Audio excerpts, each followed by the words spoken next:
Ooh, what's that pretty plant? I think I'll take this back to Codtown.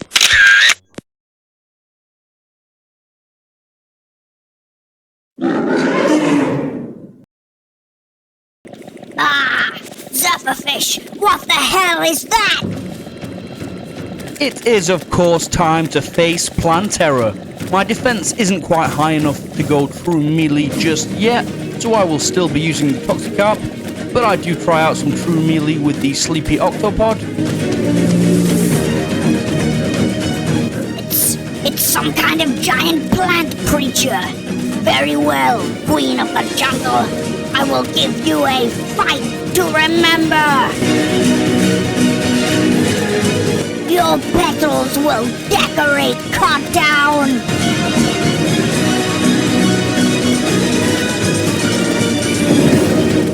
I eat plants for breakfast.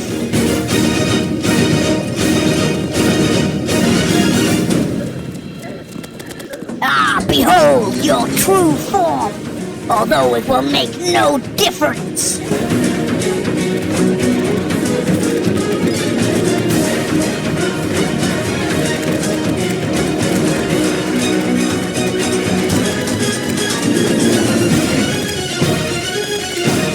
I finally take Plantera down and screams echo from the dungeon.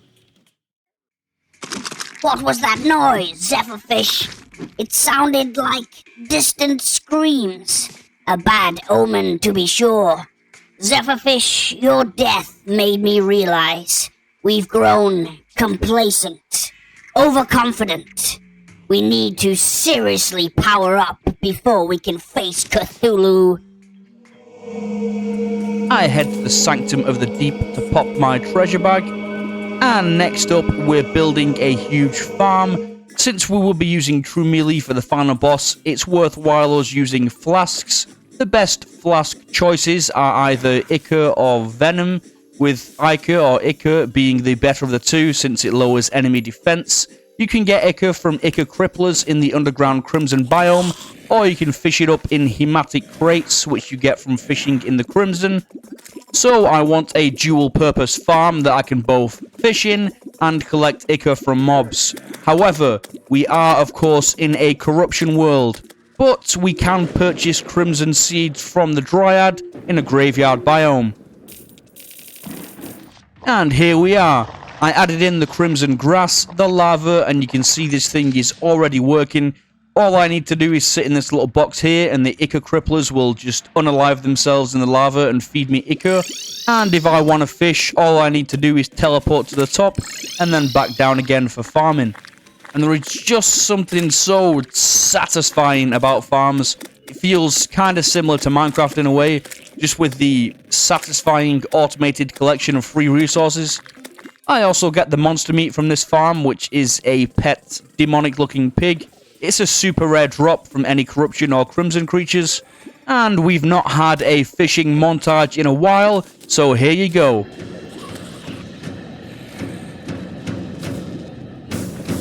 And whilst I'm fishing, the cyborg moves in. And I also get a golden carp, which is my second one on this playthrough.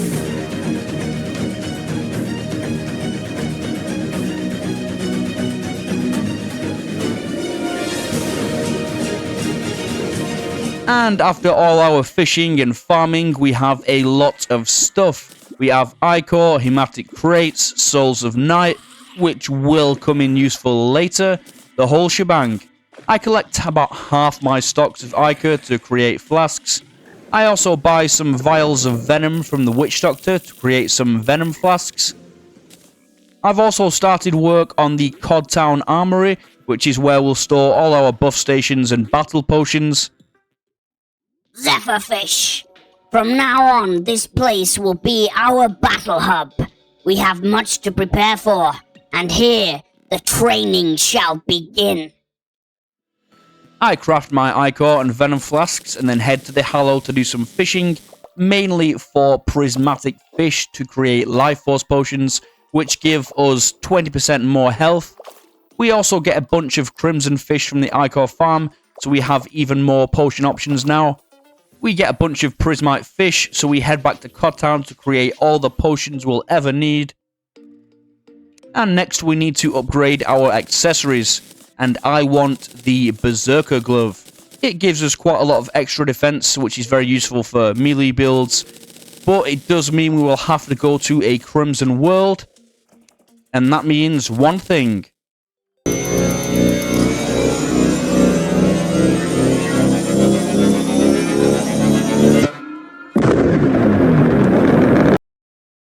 We will have to kill the Wall of Flesh again so we can get this world into hard mode, but it's a lot easier with our hard mode weapons.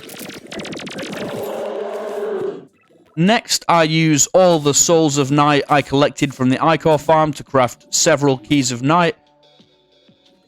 And then we simply place the Keys of Night in empty chests in the Crimson biome, and Crimson Mimics will spawn.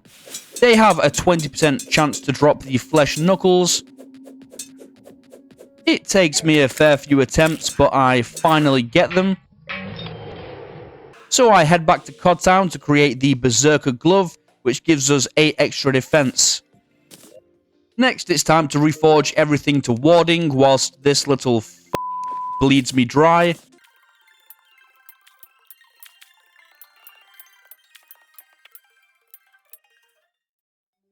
Ah, thanks for reminding me, Zephyrfish. We have the jungle key, and there was a suspicious chest in the dungeon somewhere.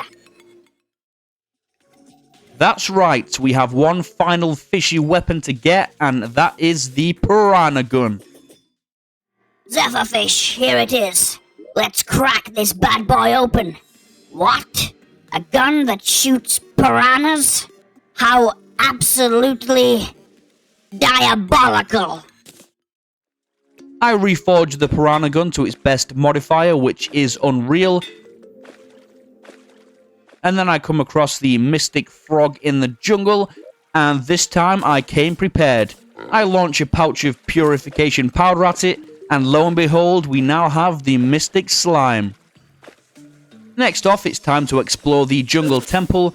I already found it a while back, but we have to dig all around it to get to the entrance.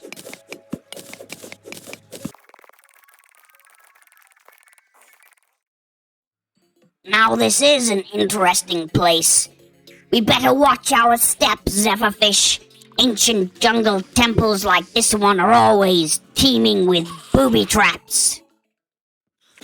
I carefully make my way through the temple, destroying the spikes with bombfish and mining the pressure plates, but still manage to set off every trap along the way.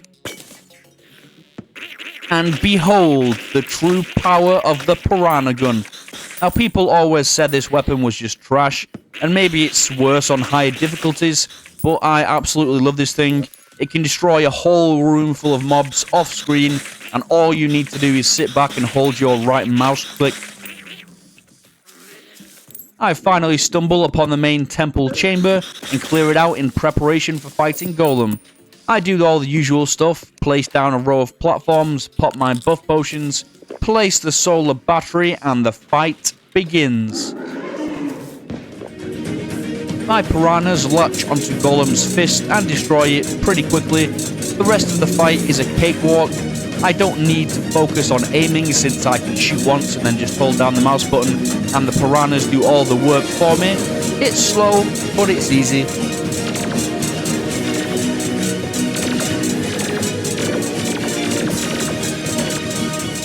Ah, your head is a weapon too. A neat trick, ancient Golem, but you'll need more than that.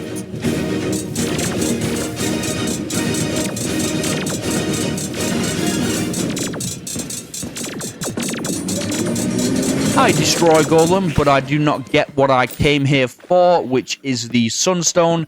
I need that to combine with the Moonstone and then some other stuff to create the Celestial Shell, which gives us quite a bunch of bonuses. And boy oh boy did it take me a long time to get. I think I killed Golem at least 7 or 8 times before I finally got the Sunstone to drop. When I return to the surface, a solar eclipse is happening, and I try my usual spin it to win it farming method, but almost die. The event is harder after Golem and the new mobs are immune to my tricks, so I decided to just wait it out in my Ichor farm. I sell all of my Golem memorabilia so I can afford some more reforges. I then use all the Defender medals I earned whilst farming the Old One's army to buy the Valhalla Knight's greaves and breastplate. The Beetle armor does have higher defense than the breastplate, but the Valhalla breastplate has crazy health regeneration, so it is probably better. We'll see if I want to swap it out eventually.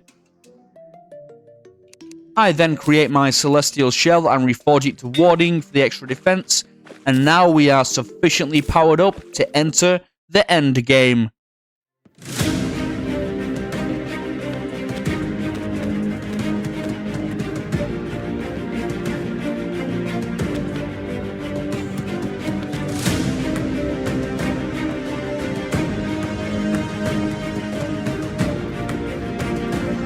Zephyrfish, we're ready.